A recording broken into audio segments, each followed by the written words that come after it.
on leadership on Tech Leader stage. In our next talk, we will literally find out how we move physically from A to B or move forward.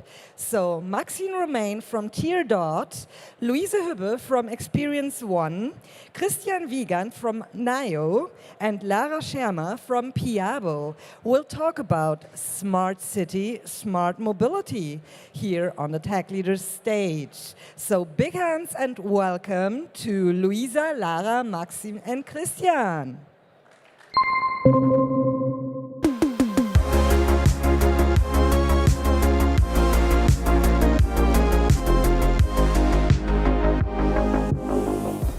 Thanks a lot for the introduction. Let's get started. I'm really excited to talk with all of you. So we. Great, that's good to know. About smart mobility and smart cities. I hope you're all refreshed, had some lunch, and are just as excited. My name is Lara Schermer. I'm Unit Director, Green Tech and Mobility at Piabo Communications, the communications agency for the digital industry. And with me on stage are three great experts from the mobility area. I'll just quickly introduce you to you three. So we've got Maxime Romain, the co-founder of Dot. Dot is a shared mobility service provider, so e-bikes, e-scooters, and recently merged with Tier, so now you're also the COO of Tier Dot. Then we've got Luise Hübbe, Chief Strategy Officer at Experience One, an agency full of experienced engineers that helps companies create digital experiences, so you're basically the one who makes things smart. And Christian Wiegand, Deputy General Manager at NIO Deutschland.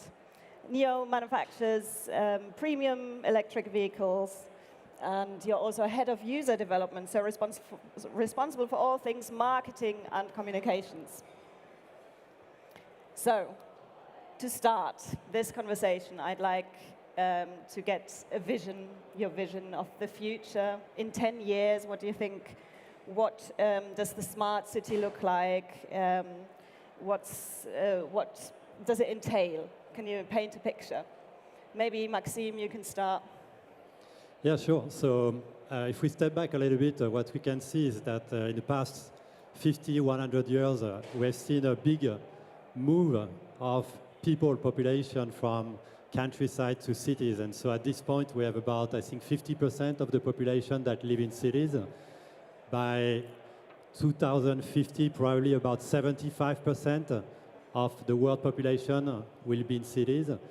So if you think about it, to solve the big social and environmental challenge that we have today in the world, we need to first focus on cities and building cities that solve for the top environmental and social issues. And so this big shift in the past 50 years, getting more and more people in cities, was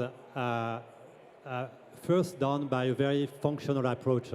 So cities were building business areas, were building residential areas, so it was a very functional approach. And the new thinking, or at least the more recent thinking, is that these cities, if we want to solve the big social and environmental problems, should be first designed based on a human-centric approach. And one of the most interesting concept that has emerged in the past 10, 20 years is the concept of the 15 minutes city, which was developed by Carlos Moreno. And the thinking around it is that we should build cities where services, everything you need for your life should be accessible within 15 minutes. So you should be able to access easily to schools, you should be able to access easily to your work, to entertainment, to food, anything you need for your life. And if we build these cities according to this concept, then we can reduce the need for cars, we can reduce pollution, and we can make cities that are much more livable, especially from a social interaction standpoint also. Okay, yeah. Easy access within 15 minutes yeah. in the 15-minute city. So that's a visionary. Sounds like a dream. Yeah. Maybe, Christian, you've got something to add to that vision. Yeah, sure. Yeah, thanks for the script, the description and the vision. The vision you see. I mean, what comes out actually, or what comes out of your description is actually that the vision of a smart city is a very complex one, a very comprehensive one. Taking that one into consideration, I mean, what is in there maybe to describe it is there's all elements which we have right now in a city which are relevant right now. They need to be connected. There's the infrastructure, there's the vehicles, there's mobility aspects, there's even the administration, power and water supply. All these elements need to be connected. So a very complex topic. One other element which leads to my conclusion and also the answer on your question is the point that the fundament for a smart city is digitalization, right? The development of digitalization in general. And I'm German, obviously, and if you look into the current developments into digitalization, what we see right now in Germany, that does not make me too optimistic that that comprehensive element of a smart city is there. You said the time frame is like 10 years, so I'm not too optimistic that that comprehensive element of a smart city will really be reality by then. But I want to give you two examples which I'm very optimistic about and which lead the way or pave the way towards a smarter city and smarter mobility maybe. The first one is vehicle to X, right? So a smart car on the one hand side and the smart infrastructure on the one hand side, for example. I'll tell you what, I just been to Shanghai, to China, and came back just a couple of days ago, and what you see there is very interesting actually. That all Didi's there. I'm not sure if you are familiar with the Didi concept. Didi is basically the Chinese Uber. All Didi driver, what they have is obviously the Didi app, and they see on their screen the change of the signal, how long it takes until the signal turns from red to green, the signal what they are broaching. So what that enables is actually that they can adapt their driving habits according to that information, and in the long run, obviously also reducing emission. That is one case, which is obviously a reality already in Shanghai, maybe in broader China already, but that's just one example. So a good pilot phase. Of course, that's something we need to really have in a more widespread to have a better and bigger impact. Another element is bidirectional charging, for example. I guess you're all familiar with it. Bidirectional charging, for me, it's the breakthrough. In terms of EV, of course. Maybe you can quickly explain what it is. Bidirectional charging. So in general, bidirectional charging, what we see is a tendency from a more central driven energy supply to a more decentral energy supply. So own ecosystem with a solar generation on roof with PV or whatever, but you need a storage capacity to take that energy and store it somewhere. So why not use the EV? In our case, NIO, our car's the biggest battery, has like a 100 kilowatt battery in it. Why not use that battery for storing that energy and giving it back to the system whenever it's needed, to the house or to whatever you need it for. And of course, what you need for it is a smart EV who can do it, and smart wall boxes and even other elements in there. There's good examples. Some wall boxes can do it, some EVs can do it, but by far not all of them. But I'm convinced as soon as that is there, and that will be the case pretty soon, I'm very optimistic in that case. That will be a breakthrough in general for smarter mobility, but especially also for EVs in general. Yeah, that's it. Right, and it's hugely important for renewable energies, energy management, so definitely something that's a little closer in the future, right? 100%, yeah, 100%. Okay, good. Louise, feel free to add, but also you're the expert, obviously, on designing strategy, so maybe you can already tell us how do we get there? We've got a great vision here. What can enable us to get there? Thank you. I'm not only a strategist, but a psychologist by training. So my ears went up when I heard you speaking about the human-centric approach that we need to take in order to design the services. So what I would say, if you have a grand vision, the first thing is to understand who will be involved on a human level to make this vision a reality. First, understanding, then understanding their needs, designing services around that, and in an ideal way, also nudging them towards the behavior that you want to see. What do I mean by that? As someone working in the automotive industry, for example, I think everyone is now doing human-centered design services. So we all know to do the research up front, then to put something out, to get the information back from it, and then iterate in order to optimize it for the customer. But when it comes to designing smart cities or being a vital part of it, you have to take a different customer into the account as well, which is the citizens, so all of us. And luckily, I'm sitting next to someone who delivers a good example, because I think whoever is from Berlin, we all have been stumbling about the Tier e-scooters at one point or another. We all have been annoyed by some of them thrown in the parks. But I don't know if all of you have noticed as well. It looks as if now not only the perfect user experience that you will have as a user is the focus, but also the other customer, the citizens, all of us, become a stronger role and become more prioritized, because they now have those dedicated parking spaces that leave them out the way. And just to add to that, to make it even more perfect, I would be happy to see and design with my clients, for example, stuff that nudges their behavior in that direction. So, for example, doing the route planning by default in the beginning only to those parking lots, or incentivizing them with using those kind of things more. That would be my ideal answer. Okay, and would certainly help e-scooter likability, right, Yeah. Maxime? Definitely, not only for the users, but for every one of us. For everyone, absolutely. Maxime, is that something you already do, or how do you encounter that problem with parking? I know you're in smaller cities, so let's just take the example of Germany. I've written down Gifhorn, Peine, Salzgitter. Those are places where you are in Germany, smaller cities. Why is that, and how do you encounter the parking topic? Well, I never heard about that one, but apparently you operate there. Yeah, the small city case is very interesting, because small cities have always have much less good public transportation than big cities, simply because it's a smaller size. Usually there's lower density, so it makes it less profitable.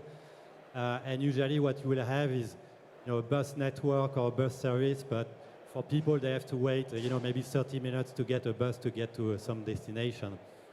So what we found is that offering shared micromobility services, so e-bikes, e-scooters, is actually extremely valuable for people in smaller cities, maybe even more than in big cities where there is already very good public transport.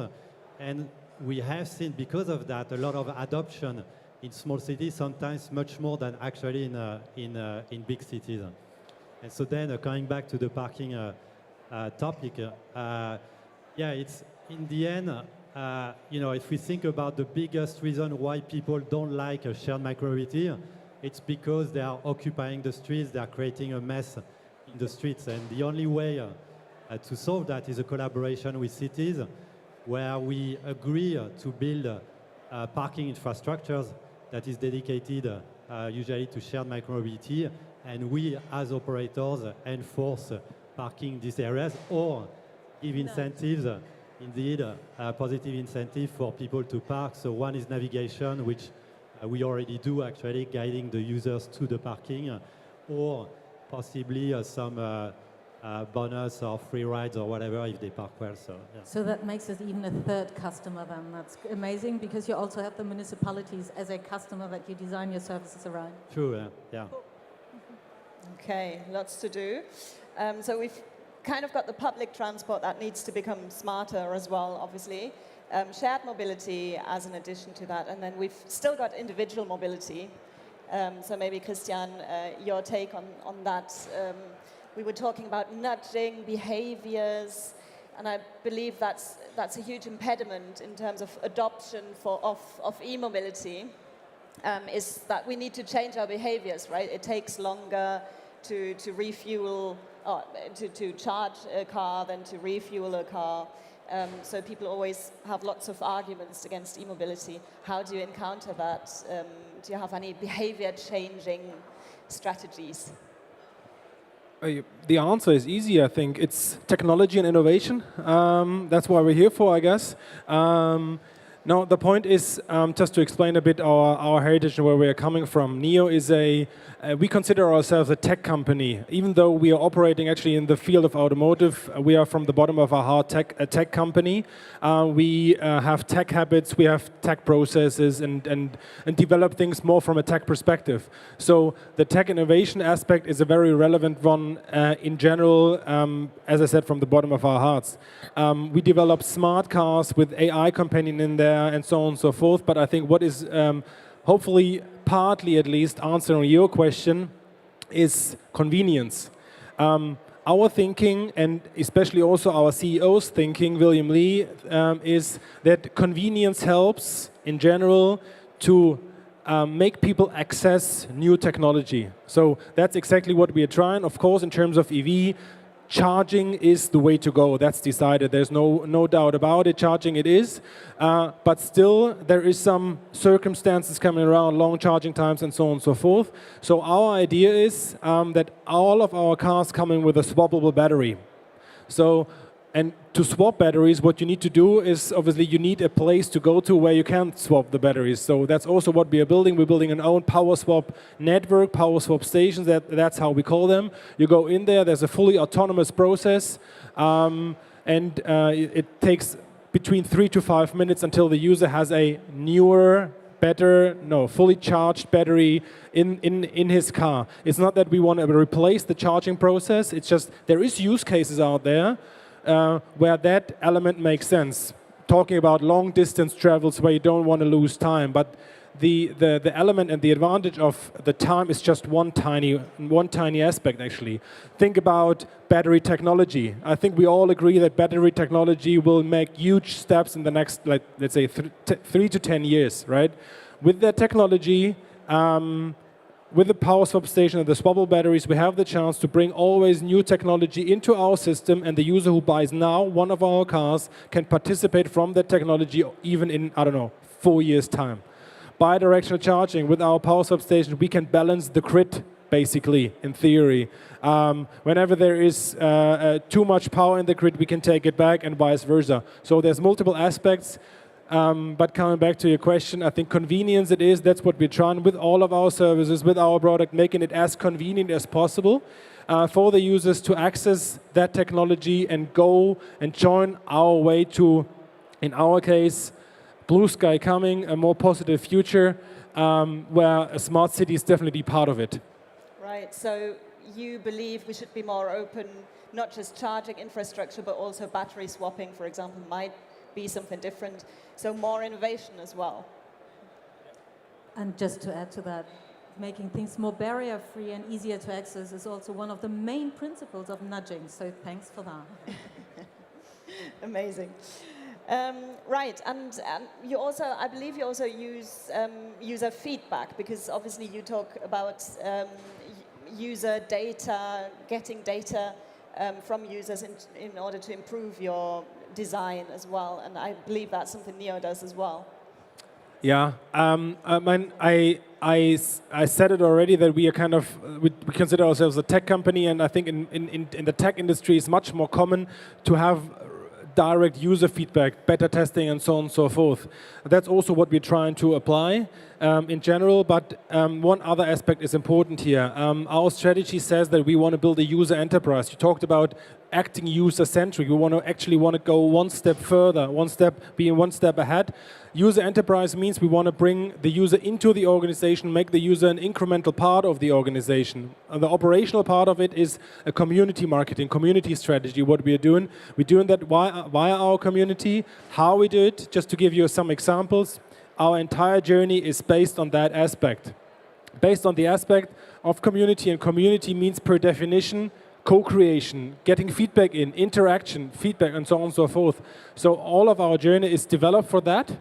You can give feedback as a user in our car, in our app, in our near houses to our fellows. It's our job then take that feedback, bring that into the processes and make it work.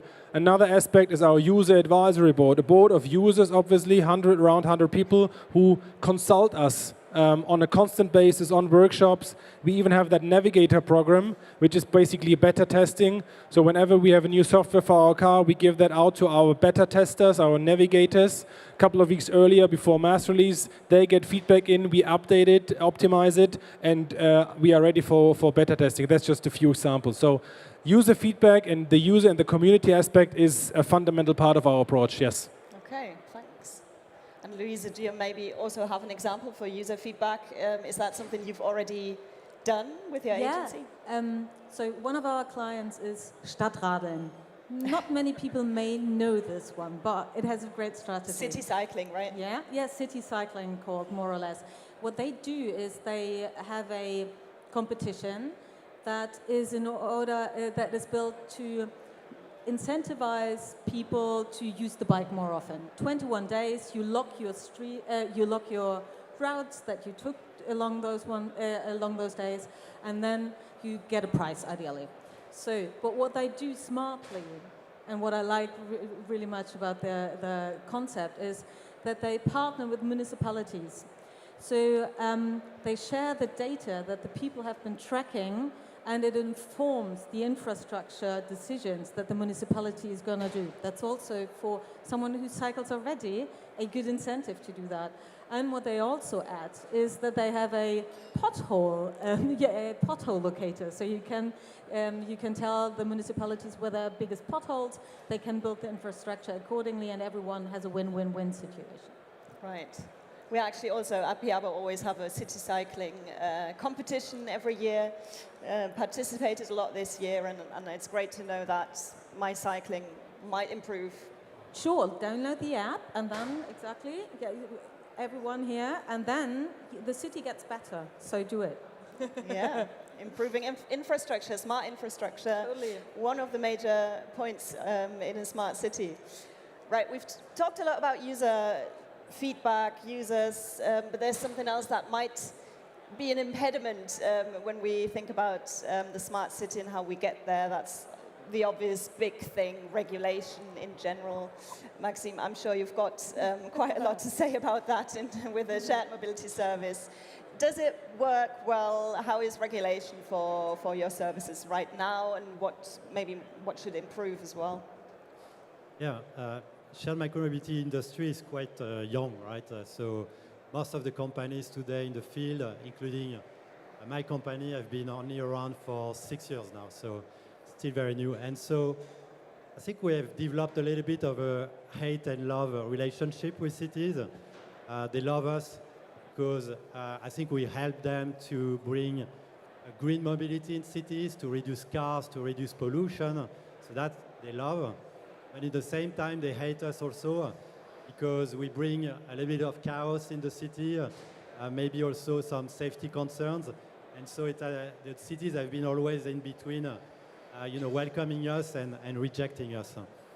And so from a regulatory standpoint, I think the main points that we are working on is how can we reduce reasons for cities to hate us. The 2 points are really parking, which is a big problem. We already talked about it. And the second one is safety. And so if we come back to parking, it's a lot about collaboration with cities, building the infrastructures with them, giving them data on where people use our shared e-bikes, our shared e-scooters, so that they can build appropriate infrastructures. We do our job to enforce parking or to promote parking. And two, on the safety side, we use a lot of technology also to limit speed in pedestrian areas, to make sure that users only go in the streets where they can ride our e-bikes or e-scooters safely. And as a result, we have seen actually the accidents in the past years reducing by 40–50%. So we're making a lot of progress on this. Still, the reality is that cities are still a little bit skeptical about shared micromobility, so it's still ongoing work. And one of the interesting things is that we are very heavily taxed.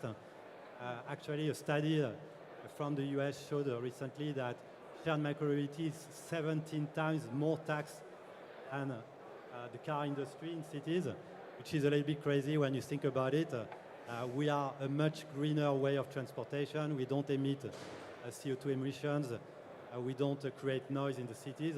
But nevertheless, we are taxed extremely heavily because of this fear that cities have about shared micromobility. And maybe in order to increase safety, you should also have people do alcohol testing before they get on the... True. Sorry. Yeah, safety goes back to the individual. Obviously, we all want to be safe on the scooter, but also the citizenship. That comes back to your point, Louisa. Right. So I've actually asked Perplexity AI in preparation of this panel. I'm going to have to get my cheat sheet. What is a smart city and what does a smart city need? So just going through this, we touched upon lots of these: sensors and data collection, data analytics, smart infrastructure, efficient resource management. So we've talked about lots of these topics, but asking AI obviously also mentioned AI, right? Artificial intelligence can help us improve decision-making processes. Louisa, what do you think?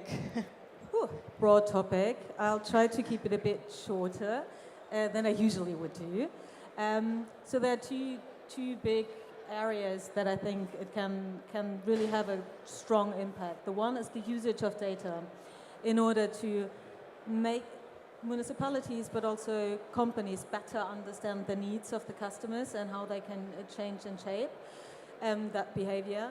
The second one is in order to, and that's again something that I focus on more, in order to design the user experience of those kind of services.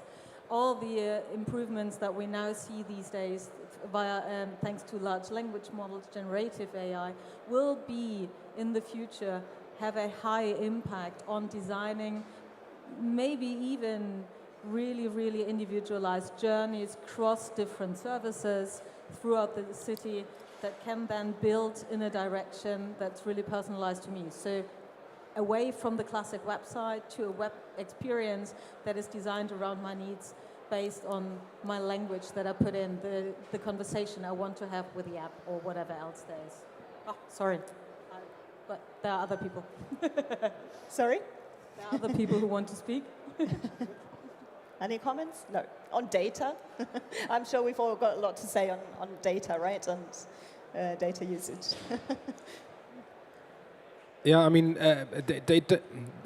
I think there's not two opinions on data in general. Of course, I'm a marketing guy, and the shift from third-party data towards even more relevance in first-party data, that's obvious. Also building better services, more convenient service, and so on and so forth. But I tried to mention it already. Data is the basis for us. What we always try to do is get into connection, get into the dialogue to people and get their view and a deeper view on it. That's very much rooted in the thinking of our CEO. When he comes to Germany, he usually wants to talk to users. He wants to have user face-to-faces, have deep dive sessions with them. And that is helping us, together with the data in general, to get a better view and understand the community needs even better and cater especially on their needs. Right. So in terms of smart city, smart mobility, very clearly as a shared micromobility operators, we can play a big role also. If you take our case last year, I think we generated about 125 million trips. Every trip we have data about them. And one of the big, I would say, successful collaboration with cities is to share this anonymized data with cities, so that they can see exactly how people are using, basically our vehicles within the streets. Sharing. Yay. Exactly. They can see, all the trips, the streets they are using, also the accidents that they have, where they have these accidents, where they are parking, and this in turn help them a ton to improve the infrastructures in their cities. So that's smart mobility. Yeah. There we go. Okay. We've got 1 minute left, so maybe a few last words. If there's just one thing people should remember from this panel, what would it be? Maybe, Christian, you can start. Yeah, I mean, I mentioned our philosophy, blue sky coming already. What it means is that we're striving for a better, positive, more sustainable and brighter future. I think it's on all of us, and that's also our vision and our thinking. That's why we're doing the community. It's on all of us to work on it, to work on a brighter future, or keep the future as bright as it looks right now.